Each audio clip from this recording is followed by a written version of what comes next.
Terima kasih Anda masih bersama kami di Berita Bandung. Bagi Anda yang baru saja bergabung, berikut 3 berita utama hari ini. Ribuan buruh berunjuk rasa di Gedung Sate tuntut revisi kenaikan upah minimum tahun 2022.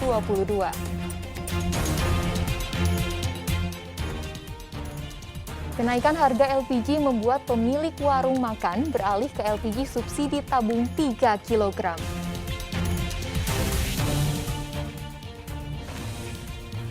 Kami juga akan menyajikan kilas berita Bandung, perkembangan capaian vaksinasi COVID-19 di Jawa Barat selama tahun 2021.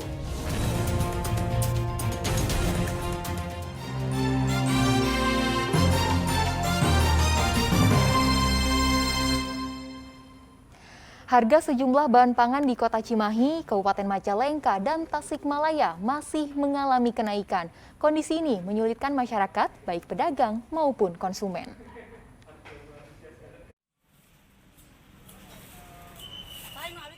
Naiknya harga telur ayam hingga mencapai Rp35.000 per kilogram membuat jongko pedagang telur di pasar Atas Baru Kota Cimahi sepi pembeli. Tingginya harga membuat penjualan telur turun drastis. Orang pengen beli 2 kilo jadi setengah kilo, 1 kilo.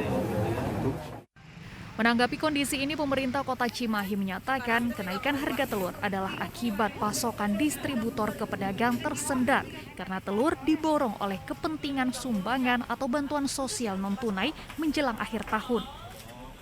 Memang dari pusatnya atau dari bandar-bandarnya memang sudah mulai, dan telur termasuk telur juga naik ya. Telur naik dikarenakan apa? Telur banyak dibutuhkan untuk sumbangan sehingga untuk konsumen berkurang, sehingga wajar apabila telur ini ada kenaikan. Di pasar tradisional Sindang Kasih Cigasong Majalengka, harga sejumlah bahan pangan juga masih tinggi. Cabai rawit merah masih di atas Rp100.000 per kilogram. Harga tomat naik dari Rp8.000 menjadi Rp14.000 per kilogram. Begitu juga dengan telur ayam yang saat ini masih Rp33.000 per kilogram. Dan minyak goreng yang naik menjadi Rp19.000 untuk minyak goreng curah dan Rp20.000 per kilogramnya untuk minyak kemasan. Pedagang juga mengeluhkan sepinya pembeli.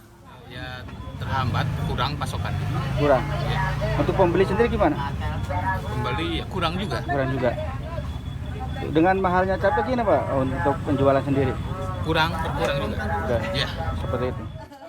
Selain dikeluhkan oleh para pedagang, naiknya jumlah kebutuhan pokok juga dikeluhkan oleh pembeli. Ini yang jualan nih, jualan nasi goreng, harga telur. Saya udah 5 tahun jualan, baru tahun ini berat banget nyampe kepala 3. Konsumen di pasar Cikurubuk, Kota Tasikmalaya, mengeluhkan tingginya harga cabai, tomat, hingga bawang merah. Mereka pun terpaksa mengurangi jumlah pembelian bahan pangan yang harganya dinilai mahal.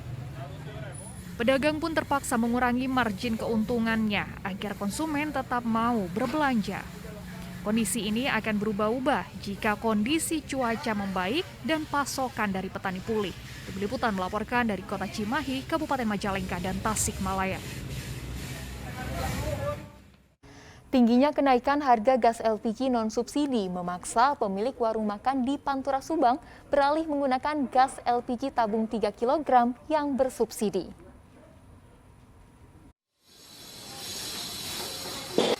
Kenaikan harga gas LPG non-subsidi yang diberlakukan sejak 25 Desember lalu membuat warga Pantura Subang kembali beralih pada gas melon alias LPG tabung 3 kg. Sejumlah agen penjualan LPG non-subsidi juga nampak sepi. Mereka mengaku mulai mengalami penurunan penjualan dan sulit mengejar target penjualan, terutama untuk gas LPG tabung 12 kg. Itu kan kenaikannya memang signifikan ya, jadi karena kenaikan itu mungkin penggunaan subsidi non-subsidi 12 kilo mungkin berkurang. Salah seorang pemilik warung makan di Jalan Pantura, Sukamandi, Subang mengaku terpaksa kembali menggunakan gas LPG subsidi tabung 3 kg karena kenaikan harga LPG non-subsidi. Tabung 12 kg dinilai terlalu tinggi. Terlebih kenaikan juga terjadi pada harga bahan pangan lainnya, seperti minyak goreng, telur, daging ayam, hingga cabai. Sementara dirinya tidak bisa menaikkan harga jual makanan di warung karena khawatir ditinggal para pelanggan. Saya nggak merasa keberatan lah ya, sedangkan jualan nggak ada kenaikan kan. Konsumen kalau kita naikkan otomatis kita gimana lah ya, mungkin kita harus biasa naik. Jadi sekarang kembali ke 3 kg? Iya, saya kembali lagi ke yang kecil. Saat ini harga gas LPG non-subsidi di Pantura, Subang untuk tabung 5,5 kg naik menjadi Rp82.000 per tabung. Harga sebelumnya yaitu berada di Rp70.000. Sedangkan LPG tabung 12 kg naik dari Rp142.000 per tabung menjadi Rp168.000. Hingga saat ini tidak ada antisipasi khusus dari Pertamina dan pemerintah. Zainal Arifin melaporkan dari Kabupaten Subang. Kegiatan vaksinasi COVID-19 telah berlangsung selama 1 tahun ini. Lantas bagaimana capaian target minimal di Jawa Barat? Berikut rangkuman kami.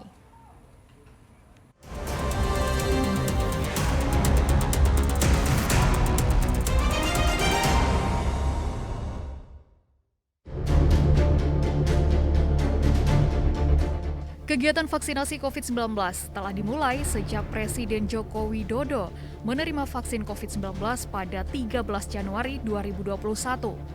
Badan Pengawas Obat dan Makanan mengeluarkan izin penggunaan darurat untuk 11 jenis vaksin COVID-19, yaitu Sinovac, vaksin COVID-19 PT Bio Farma, AstraZeneca, Sinopharm, Moderna, Pfizer, Sputnik, Zivivax, Janssen, Confidencia, dan Covovax.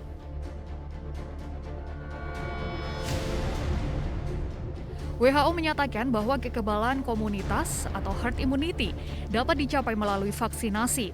Vaksin akan membentuk herd immunity jika minimal 70% orang telah divaksin. Artinya semakin cepat herd immunity terbentuk, maka akan semakin cepat pula Indonesia terbebas dari pandemi COVID-19. Berdasarkan data dari vaksin.kemenkes.go.id, hingga tanggal 25 Desember 2021, vaksinasi dosis pertama di Provinsi Jawa Barat telah mencapai 72,58% dari target provinsi, atau 27.511.927 warga telah mendapat suntikan vaksin COVID-19, baik dari kalangan lansia, masyarakat umum, petugas publik, SDM kesehatan, dan usia 12 hingga 17 tahun.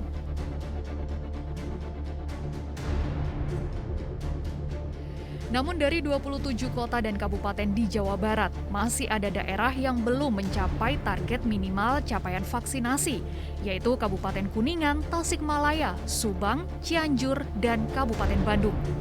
Berdasarkan pengalaman sebelumnya, lonjakan kasus COVID-19 di Indonesia terjadi setelah periode libur panjang.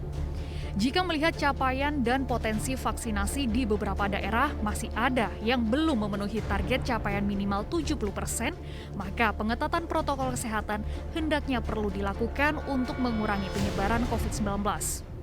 Namun fakta di lapangan, tampak masyarakat yang mulai abai, berkumpul di tempat-tempat keramaian tanpa menjaga jarak hingga tak menggunakan masker.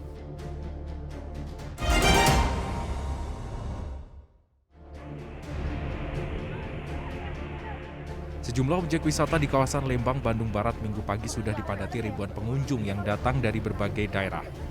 Kerumunan terjadi di pintu masuk saat para pengunjung harus memindai kode pada aplikasi Peduli Lindungi. Kerumunan tanpa jarak aman tersebut sayangnya berlanjut hingga di dalam objek wisata. Bahkan ada saja pengunjung yang justru melepas maskernya meski sudah diingatkan beberapa kali oleh petugas. Protokol kesehatannya udah sangat baik, Pak. Mulai dari memakai masker, udah ada tempat cuci tangannya juga. Cuma ada Peduli Lindungi udah ada di depan, harus mengisi semuanya. Udah sering sih ke Bandung. Yang Cuma menarik, belum habis-habis tempat liburannya. yang menarik apa deh buat Anda di sini? Kayak Udaranya atau apa? Iya, udaranya. Berbeda dengan kondisi di objek wisata Pangandaran, hari Minggu tidak terlihat penumpukan wisatawan yang berkunjung. Pemerintah Kabupaten Pangandaran juga mewajibkan pengunjung yang akan masuk telah divaksinasi. Jika kedapatan belum divaksinasi, pemerintah Kabupaten Pangandaran telah menyediakan pos vaksinasi COVID-19. Beberapa persyaratan yang harus dipenuhi oleh wisatawan untuk masuk ke objek wisata. Salah satunya adalah kartu vaksin, kemudian juga bisa divaksin di sini apabila memang belum divaksin, di rapid juga di sini bisa gratis bahkan. Kenaikan jumlah kunjungan wisatawan juga terjadi di Kebun Raya Bogor sejak Jumat lalu. Pengelola Kebun Raya Bogor mencatat tingkat kunjungan wisata pekan ini mengalami kenaikan hingga 40% dibandingkan libur akhir pekan biasa. Meski ramai di masa pelonggaran PPKM level 1, petugas tetap menerapkan batasan kapasitas pengunjung tak lebih dari 75%.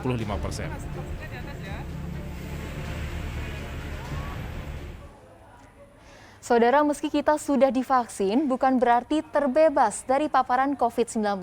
Kita wajib tetap menerapkan protokol kesehatan dengan memakai masker, mencuci tangan, menjaga jarak, menghindari kerumunan, dan membatasi mobilisasi. Sampai di sini jumpa kita pagi ini. Atas nama rekan yang bertugas, saya Tia Anissa mengucapkan terima kasih atas kebersamaan Anda. Selamat pagi, selamat beraktivitas, dan sampai jumpa.